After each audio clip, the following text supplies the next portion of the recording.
উপদেষ্টা তিনি আমাদের দল গণ অধিকার পরিষদকে ডেকেছিলেন। আজকে দুটি বৈঠক অনুষ্ঠিত হয়েছে রাজনৈতিক দলগুলোর সাথে। যে বৈঠক সেটি নিয়ে আমি পরবর্তীতে কথা বলবো। এরপরে নুরুল হক নূর সহ গণ অধিকার পরিষদের নেতাকর্মীদের উপরে যে বর্বর হামলা হয়েছে সেই হামলার বিষয়ে জানার জন্য এবং সরকারের পক্ষ থেকে কি পদক্ষেপ গ্রহণ করা হচ্ছে সেটি আমাদেরকে অবহিত করার জন্য মাননীয় প্রধান উপদেষ্টা আমাদের সাথে একদমই আলাদাভাবে একটি বৈঠক করেছেন। সেই বৈঠকে আমি রাশেদ খান উপস্থিত ছিলাম, আমার পাশে দলের সিনিয়র যুগ্ম সাধারণ সম্পাদক হাসান আল মামুন ছিলেন এবং আমাদের ডাকসুর সাবেক ভিপি গণ অধিকার পরিষদের সভাপতি নুরুল হক নূরের সহধর্মিণী মারিয়া আক্তার লোনা তিনি উপস্থিত ছিলেন। মাননীয় প্রধান উপদেষ্টা ছাড়াও আরো 3 জন উপদেষ্টা সেখানে উপস্থিত ছিলেন।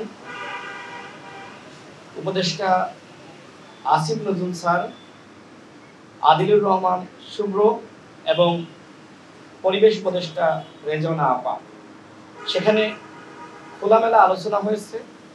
সরকারের পক্ষ থেকে যেটি জানানো হয়েছে, নুরুল হক নূর সহ আমাদের উপরে যে হামলা হয়েছে এই হামলার প্রেক্ষিতে আজকে সরকারের পক্ষ থেকে দুঃখ প্রকাশ করা হয়েছে এবং একই সাথে সরকার এই ঘটনায় অত্যন্ত উদ্বিগ্ন সেটি তারা আমাদেরকে জানিয়েছে। সরকার আরো যেটি আমাদেরকে জানিয়েছেন মাননীয় প্রধান উপদেষ্টা, যেহেতু নুরুল হক নূর আওয়ামী ফ্যাসিজমের বিরুদ্ধে লড়াই করতে গিয়ে 22 বার হামলার শিকার হয়েছেন এবং সর্বশেষ অন্তর্বর্তীকালীন সরকারের আমলে যেভাবে দুটি বাহিনীর সদস্যরা তাকে চারিপাশ থেকে ঘিরে ধরে রক্তাক্ত করেছে, মাননীয় প্রধান উপদেষ্টা তিনি এই ঘটনায় উদ্বেগ প্রকাশ করেছেন যে আমাদের আমলেও যে ছেলেটি আওয়ামী লীগের আমলে এতটা মার খেলো সে যদি আমাদের আমলেও মার খায় সেটি আমাদের জন্য অত্যন্ত দুঃখজনক।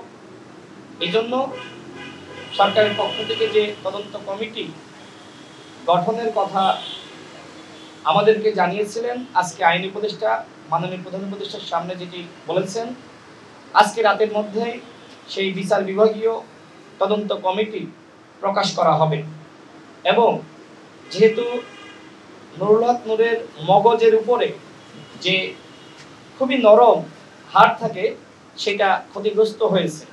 আজকে সকালেও আমি ঢাকা মেডিকেলে গিয়েছি, সেখানে নুরুল হক নূরের সাথে কথা বলার চেষ্টা করেছি, যদিও তিনি কথা বলতে পারছেন না। আমি উপস্থিত থাকা অবস্থায় দেখেছি যে নুরুল হক নূরের নাক দিয়ে ব্লিডিং হচ্ছে। তিনি যখন কাশি দিচ্ছেন তখন কাশির সাথে রক্ত বের হচ্ছে এবং তিনি একদমই প্রায় কথা বলতে পারছেন না।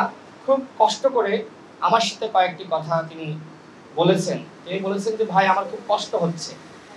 তো আমরা প্রধান উপদেষ্টাকে এই বিষয়গুলো জানিয়েছি এবং যে ঘটনাকে কেন্দ্র করে এই হামলা হয়েছে, যারা এই ঘটনার সাথে জড়িত সেই বিষয়গুলো আমরা খোলামেলা প্রধান উপদেষ্টাকে জানিয়েছি।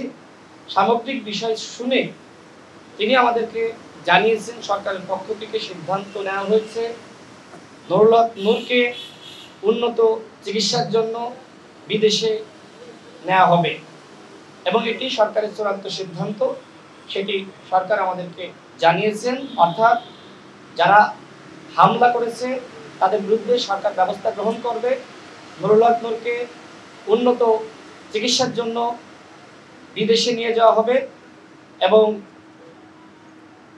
পরিবারের প্রতি তিনি সহমর্মিতা প্রকাশ করেছেন। তিনি আশ্বস্ত করেছেন আমাদের নুরুল হক নূরের সহধর্মিণীকে তিনি যেন একদমই টেনশন না করেন। নুরুল হক নূর এই সরকারেরই পার্ট, মানে এইভাবে বোঝানোর চেষ্টা করেছেন যে আপনারা তো সরকারের বাইরের কেউ না, এই রাজনৈতিক দলগুলোর সম্মতিতে এই সরকার গঠিত হয়েছে, সুতরাং নুরুল হক নূরের পাশে মাননীয় প্রধান উপদেষ্টা তার সর্বোচ্চ দিয়ে থাকবেন, সেটি আমাদেরকে প্রধান উপদেষ্টা জানিয়েছেন। এই পর্যায়ে আমাদের এই মানে সাংবাদিক সম্মেলন এই পার্ট শেষ। আমরা পরবর্তীতে রাজনৈতিক দলগুলোর সাথে যে আলোচনা হয়েছে সে বিষয়ে আমরা কথা বলবো। দেখেন, সরকার নিজে দায়িত্ব নিয়েছে এবং বিচার বিভাগীয় তদন্ত কমিটি গঠন করেছেন। আজকে রাতেই সেই কমিটি পাবলিশ করবেন। যেহেতু এই ঘটনার সাথে সেনাবাহিনীর কতিপয় সদস্য এবং পুলিশ বাহিনীর কতিপয় সদস্য জড়িত, সরকার তদন্ত করে এই ঘটনার ব্যবস্থা নেবেন সেটি আমাদেরকে জানিয়েছেন। তারপরেও এই ঘটনায় যেহেতু ভুক্তভোগী নুরুল হক নূর তিনি আসলে মামলা করার অবস্থার মধ্যে নাই, তারপরেও আমাদের দলের আইনজীবীরা তারা মামলা করার ব্যাপারে তারা এখনো পর্যন্ত আলোচনা করছেন। আশা করি আমাদের দলীয় ফোরামে আলোচনা সাপেক্ষে এবং একই সাথে যিনি ভিকটিম নুরুল হক নূরের সাথে আলোচনা করে আমরাও আমাদের দলের পক্ষ থেকে আইনি ব্যবস্থা গ্রহণ করব। কিন্তু সরকার আমাদেরকে যেটি জানিয়েছেন যে তারা এই ঘটনার সুষ্ঠু তদন্ত করবেন এবং যাতে করে নিরপেক্ষ তদন্ত হয়, যারা মূল অপরাধী তারা বের হয়ে আসে, তাদের যথাযথ শাস্তির ব্যবস্থা করতে পারে, সেই উদ্যোগ সরকারের পক্ষ থেকে নেওয়া হবে।